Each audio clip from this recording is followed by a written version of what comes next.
Bom, quanto à medula espinhal, que é o nosso terceiro e último aqui componente, né? Então, o que eu coloquei aqui como conceito? É o componente mais inferior, mais caudal de todo o sistema nervoso central, tá? Localizado onde? No interior do canal vertebral, portanto, dentro da coluna vertebral. E olha só, é a parte do sistema nervoso central que menos sofreu mudança, alteração durante o desenvolvimento embrionário. Quer dizer, a medula espinhal é o componente definitivo do sistema nervoso central que mais ficou parecido com o tubo neural, que é aquela estrutura embrionária, né, que dá origem a todo o sistema nervoso central. Bom, como é que a medula? A medula tem o formato de um cilindro achatado, tá, antero-posteriormente. Esse AP significa antero-posterior. Quer dizer, não é um cilindro perfeito, ele é um pouco achatado, né, antero-posteriormente. A medula, como dito, se localiza no canal vertebral, no interior da coluna vertebral, tá? E a medula começa ao nível da vértebra cervical 1 e termina, tá, na vértebra lombar 1. Tá? Quer dizer, ela não se estende, no indivíduo adulto, ela não se estende por todo o interior do canal vertebral. E aqui essa figurinha mostra uma parte do desenvolvimento embrionário relacionada à medula. Quando o feto está no seu 4º mês aproximadamente, tá? Então a medula espinhal, ó, aqui você está tendo, essa figura representa uma visão de perfil, né? Imagine um corte no plano mediano, então você está tendo aí uma visão de perfil, aqui essas formações aqui representando o corpo das vértebras. Então você está vendo a coluna vertebral de perfil, digamos assim, tá? Claro, de maneira bem esquemática. E aqui é o interior do canal vertebral, onde se encontra a medula. E vejam que a medula, o cone medular, vai até lá embaixo. Quer dizer, no 4º mês de vida embrionária, tá, o tamanho da medula é praticamente igual ao tamanho da própria coluna vertebral. Entretanto, com o progredir do desenvolvimento do feto, a coluna vertebral cresce mais rapidamente do que a medula. Aí a medula, digamos assim, vai subindo. O cone medular, que estava aqui bem no final da coluna, agora já está aqui, ó. Ok? Então, a proporção que o feto vai se desenvolvendo, então o cone medular, ó, já está aqui nesse ponto. E ele termina aqui, tá? Ao nível da vértebra lombar 1, olha só. Quer dizer, repetindo e enfatizando, a medula não ocupa todo o canal vertebral. Ela termina, tá, na criança ao nascer e por toda a vida adulta. O limite dela, o final da medula, que se chama cone medular, ó, é um cone porque ele afunila, como vocês estão vendo, ele fica fininho, tá? Então, cone medular, ele se encontra ao nível da vértebra lombar 1, no máximo vértebra lombar 2. Aí você pergunta, e o que fica abaixo do cone medular? Ficam as raízes, como está sendo mostrado aqui, ó, só com uma, mas são as várias raízes dos nervos lombares e sacrais. E o conjunto dessas raízes forma uma estrutura parecida com o rabo de um cavalo. Daí o nome de cauda equina. Então, abaixo da vértebra lombar 1, lá dentro, né, do canal vertebral, a gente encontra a famosa cauda equina. Repito, o que é isso? É o conjunto de filamentos nervosos que vão formar, que correspondem às raízes dos nervos lombares e sacrais. Tá? Os nervos que vão sair da coluna vertebral mais abaixo. Bom, se a gente examinar, observar a medula espinhal de frente, tá? Então a gente vai ver que ela tem duas dilatações. Uma dilatação no nível cervical, entre os segmentos cervical 5 e torácico 1, e uma dilatação, tá, dilatação entre os segmentos lombar 2 e sacral 3, tá? Chamadas respectivamente intumescência cervical e lombar. Professor, qual a explicação para esse fato? Haver uma certa dilatação da medula nesses dois níveis. É que nesses níveis aqui, pessoal, se encontram os neurônios que, além de inervarem a porção axial do corpo, inervam também, respectivamente, o membro superior, no caso aí, a porção cervical, e o membro inferior, a porção lombar. Então, como a medula, nesses dois níveis aí, ela tem que inervar, além dos componentes, né, do próprio eixo do corpo, tem que inervar também componentes, respectivamente, do membro superior e do membro inferior, tá? Então, isso justifica o aumento da quantidade de corpos de neurônios nessas regiões. E se aumenta o número de corpos de neurônios, obviamente também aumenta, tá, o volume da medula nesses locais. Bom, aqui em cima eu falei em segmento medular. Aí você pergunta, e o que é isso? O que é um segmento medular? Aqui embaixo nós temos o conceito, tá? É a porção da medula cujos neurônios emitem e recebem fibras para formar um par de nervos espinhais, tá? Então vejam aqui, essa figura ilustra bem o que eu quero dizer com isso, tá? Esse trecho da medula que vai desse ponto até esse, tá? Que é um pedaço da medula que foi cortado, tá? E você está vendo, digamos assim, está vendo de frente, tá? Então cortei em cima, cortei aqui em cima e cortei aqui embaixo.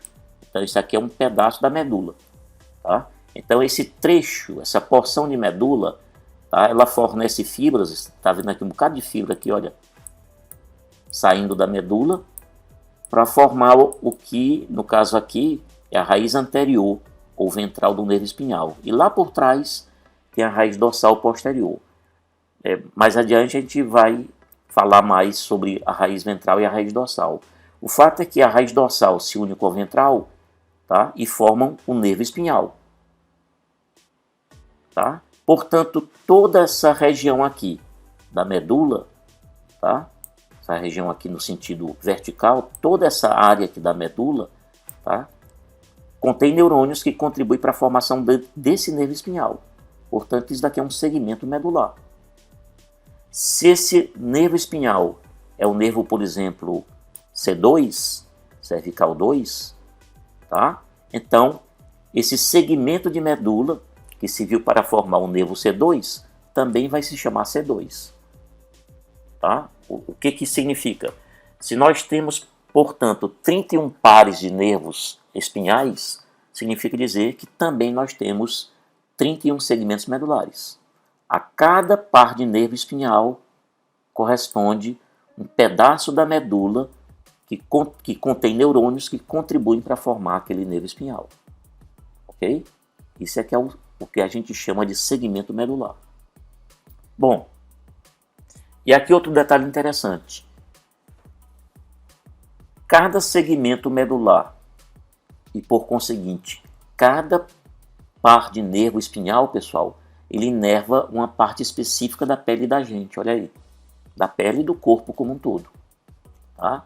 Então, o nervo cervical 2, ele é responsável pela inervação dessa região aqui da pele, tá? E também de estruturas que se localizam aí nessa região do corpo.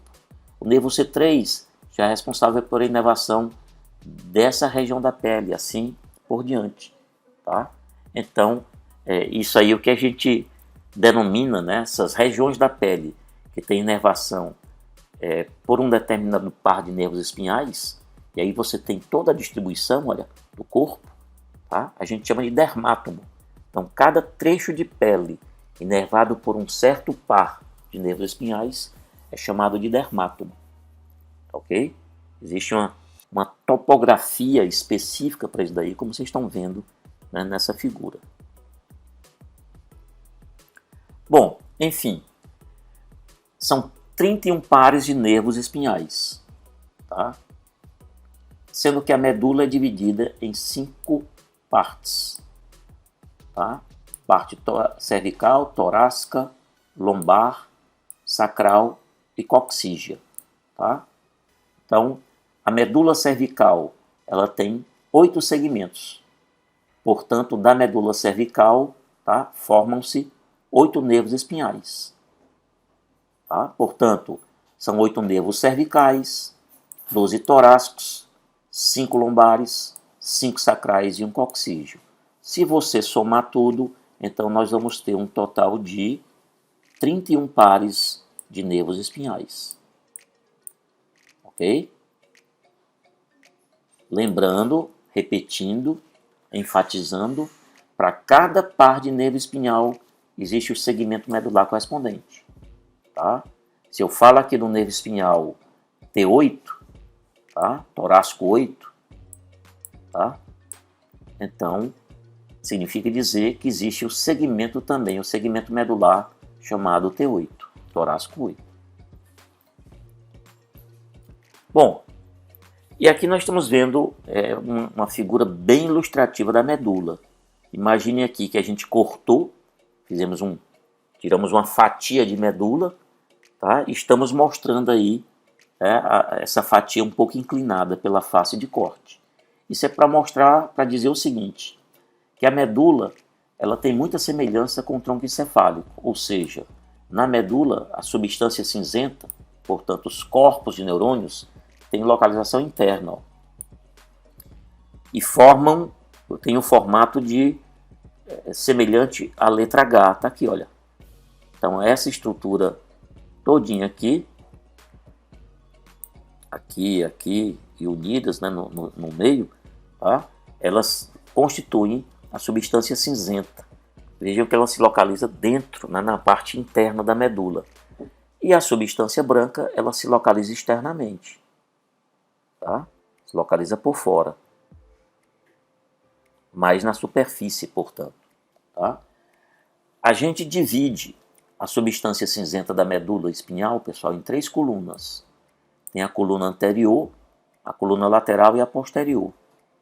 Certo? Vou já mostrar os limites de cada uma. E a substância branca, tá, é dividida em 3 cordões ou funículos. Cordões ou funículos. Aí tem o cordão anterior, o funículo anterior, o lateral e o posterior. Tá certo? Isso de cada lado, né? Tá certo? Então, se eu dividir a medula, fizer um corte no plano mediano, então cada hemimedula vai ter uma coluna anterior, lateral e posterior e também um funículo anterior, lateral e posterior. Ok? Vamos mostrar isso aqui. Eu vou usar aqui o apagador para poder a gente mostrar então as 3 colunas da substância cinzenta. Então, aqui olha só, é a coluna anterior, aqui a coluna posterior, tá? E aqui a coluna lateral. Nessa regiãozinha aqui tem a coluna lateral da substância cinzenta da medula. Tá? Essa divisão aqui, pessoal, tem grande importância médica, grande importância clínica.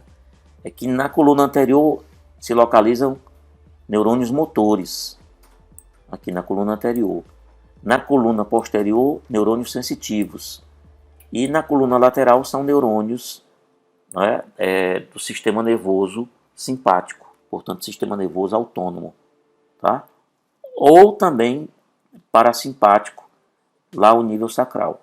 Mas enfim, a coluna anterior tem neurônios motores, a coluna posterior tem neurônios sensitivos e a coluna lateral tem neurônios do sistema nervoso autônomo, tá? Isso de um lado e do outro, tá? E a gente também divide a substância branca, como já foi dito aqui, em 3 cordões ou funículos, tá certo? Para isso eu tenho que lembrar o seguinte, ao longo da medula, pessoal, no sentido longitudinal, existem vários sulcos que percorrem toda a extensão longitudinal da medula. Tem esse sulco aqui que é bem profundo, chamado de fissura mediana anterior, tá? Aqui, olha, tem o sulco lateral anterior, nesse ponto. Eu estou marcando aqui com a canetinha agora, tá?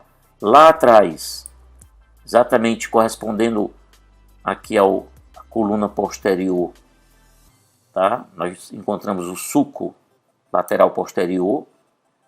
Aqui nós vemos o sulco intermédio posterior, tá? E por último aqui, o sulco mediano posterior. Ok? Então são 5 sulcos, repetindo, ó, de diante para trás, de anterior para posterior. Fissura mediana anterior, que é o sulco mais profundo, daí o nome fissura. O sulco lateral anterior. Aqui, o sulco lateral posterior. Aqui o sulco intermédio posterior. E por último, o sulco mediano posterior. Ok? Bom, por que esses sulcos têm importância? Pelo seguinte, porque se eu traçar aqui, olha, uma linha, vou colocar aqui tracejado, uma linha imaginária aqui a partir do sulco lateral anterior, e se eu traçar uma linhazinha aqui a partir do sulco lateral posterior,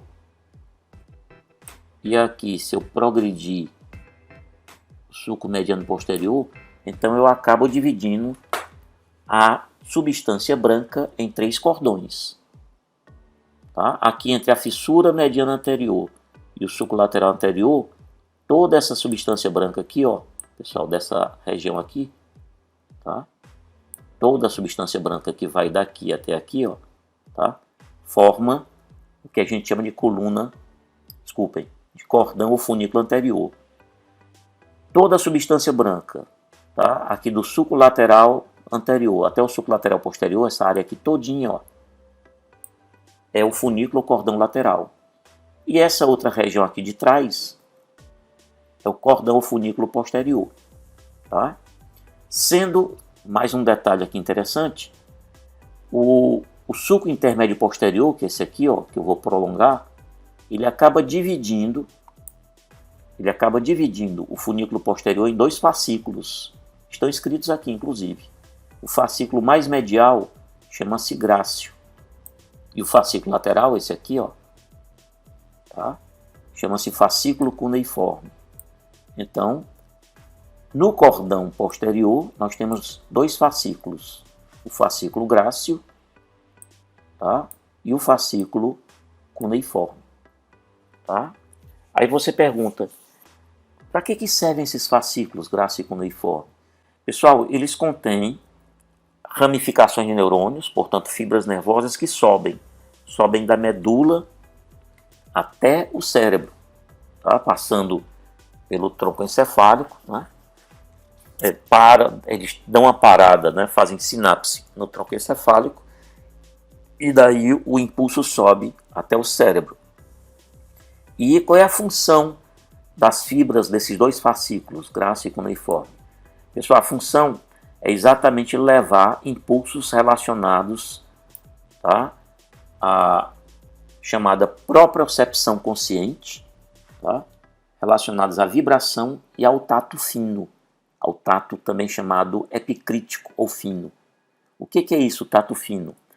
É o tato, a sensação tátil que permite que você possa, só em tocar um objeto, identificar que objeto é esse.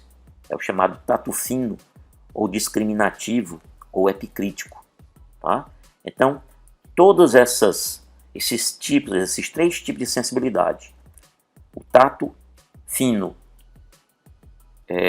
a sensibilidade vibratória e a propriocepção consciente, tá? Esses impulsos caminham aqui por fibras, né, dos fascículos grácio e cuneiforme, portanto, do funículo ou cordão posterior da medula.